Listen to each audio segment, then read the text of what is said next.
Hey y'all, my name is Maddie Krause, and I'm a third-year occupational therapy student at Duke University. I'm currently working with ALS United Greater Chicago to help provide resources aimed at supporting caregivers. Before we get started today, I want to take a moment to highlight the incredible supports that are already in place for you. If you haven't already, please go and check out Caregiver Bootcamp and the support groups provided by ALS United Greater Chicago.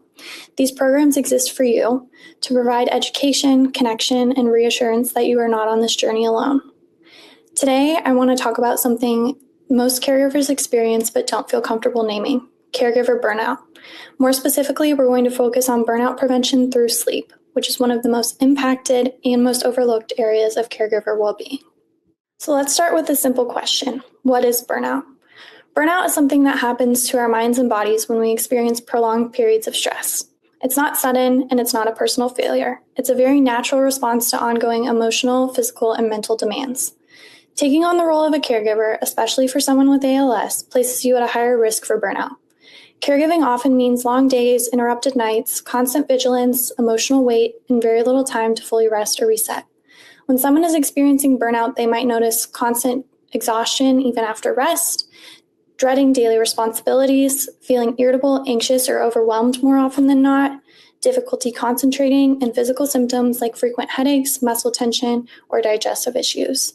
This list is not exhaustive, but if you're noticing one or even two of these symptoms, it may be your body and mind signaling that you're stretched too thin. I also want to take a moment to explain what burnout is not. I think it's just as important. Being burned out does not mean that you're selfish. It does not mean that you don't love your loved one with ALS. It does not mean that you're weak, and it does not mean that you can't handle your roles and responsibilities. Burnout does not reflect a lack of dedication or compassion. In fact, it often shows up because you care so deeply. Burnout can be addressed. It doesn't require perfection or dramatic lifestyle changes. It can be supported through things like taking breaks when possible, resting without guilt, asking for help, whether it be professional or unprofessional, engaging in activities that bring you joy or a sense of calm. As much as you love and care for your loved one, it's not selfish to pour back into your own cup as well. I'm currently reading this book, written for caregivers, called The Unexpected Journey by Emma Hemming Willis, Bruce Willis's wife. In it, she talks about a surprising truth of caregiving. The most important thing you can do to care for your loved one is to care for yourself. She compares self-care to putting an oxygen mask on during a flight emergency. You have to help yourself before you can help others. This analogy really sticks because it's not about choosing yourself instead of your loved one. It's about choosing yourself for them. Before we move forward, I want to offer a brief disclaimer. In this podcast series, you may hear me say the word occupation or the phrase engaging in occupations. In occupational therapy, this does not refer to your job or career. Occupations are the activities and routines that support your health, well-being, and daily functioning. Things like sleeping, moving your body, caring for others, resting, and even enjoying the quiet moments. This is the foundation of occupational therapy and the lens that I'll be using to provide you this podcast series. So let's get into it. We're here today to talk about burnout prevention through sleep. Sleep is one of the most important and most disrupted parts of life for caregivers. Research shows that up to 30 to 70% of caregivers report difficulty falling asleep, staying asleep, or getting restorative rest. Sleep matters because it's when your body recharges. Good sleep strengthens your immune system, improves your mood and emotional regulation, lowers risks for conditions like diabetes and high blood pressure. It improves your memory, focus, and resilience. On the flip side, poor sleep makes everything harder. Tasks feel heavier, emotions feel closer to the surface, and stress becomes harder to manage. And when caregiving is already demanding, poor sleep can accelerate burnout very quickly. Getting good sleep can be challenging, even for people who aren't caregivers. When you add caregiving responsibilities, especially overnight needs, into the mix, it's rarely just one thing that's interfering with your rest. I want to be clear, while I don't have a cure-all or magic solution to sleeping, I can offer as a toolbox practical strategies that may help you get a little more rest, a little more consistency, and a little more peace at night. Let's start by talking about the place that you lay your head to rest at night, your bedroom. Ideally, we want your bedroom to function as a sanctuary or a space that signals to your body that it's time for rest. Helpful environmental factors can include blackout curtains to reduce light, clean and comfortable sheets, a cooler room temperature, and minimal noise and clutter. The goal is to make your bedroom dark, quiet, and calming. Some caregivers even find it helpful to add essential oil diffusers or linen sprays, white noise or calming sound machines, and soft lighting for nighttime caregiving tasks. While these details may seem small, and together they help curate and cue to your nervous system that it's safe to rest in this space.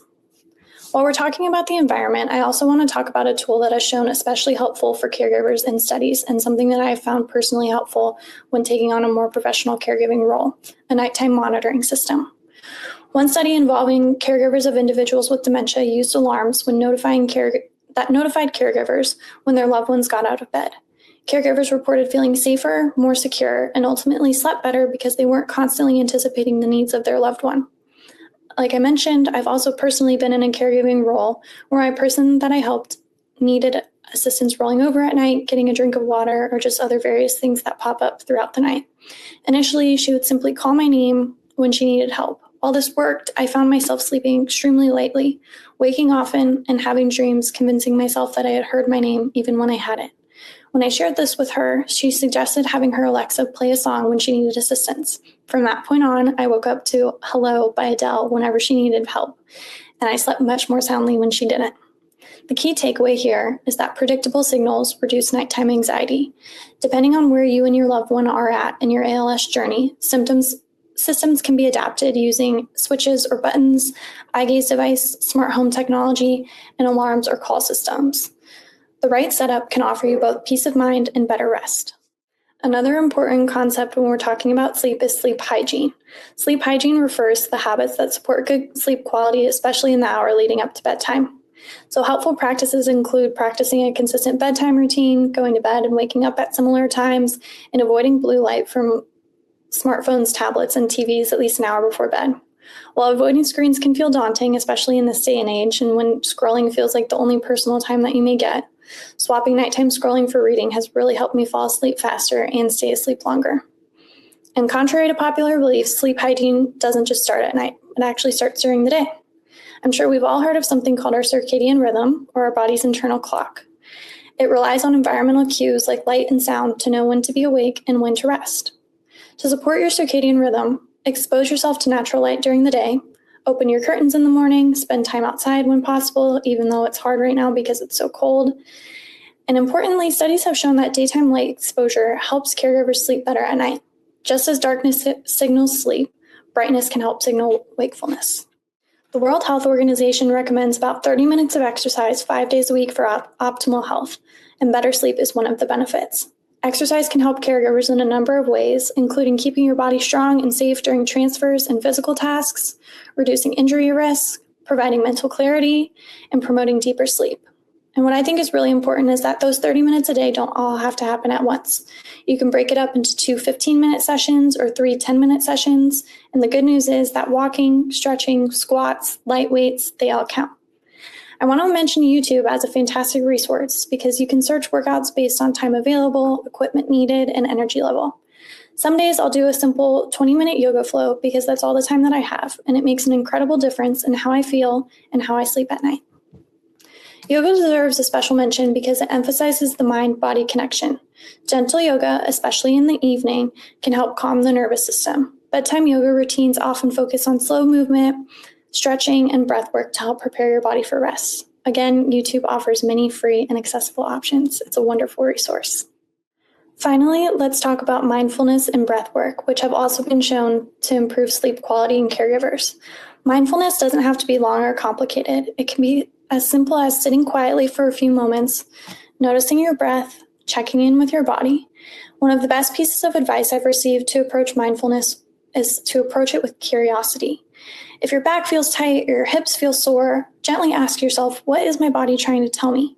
There's no need to judge or fix it, just notice. Your mind will wander, and that's okay. When it does, gently bring your attention back to your breath. I like to practice mindfulness briefly in the morning to set intentions and again at night to wind down. One simple breathing technique I love is box breathing. It's easy to remember, and it helps quiet the mind by focusing attention solely on the breath. Sometimes I'll do box breathing and mindfulness together, and sometimes I'll do them separately. But often box breathing is my go-to mindfulness technique. So here's how it works. You inhale, 2, 3, 4, hold, 2, 3, 4. Exhale, 2, 3, 4. Hold, 2, 3, 4. Basically, you inhale for 4, hold for 4, exhale for 4, hold for 4. You repeat this cycle a few times. The counting gives your mind something to focus on, and the rhythm helps signal to your body that it's safe to relax. If there's one thing I want you to take away from today, it's this. Your well-being matters, your sleep matters, and caring for yourself is not separate from caring for your loved one. It's part of it. Thank you so much for joining me today. Thank you for listening, and I hope better sleep finds you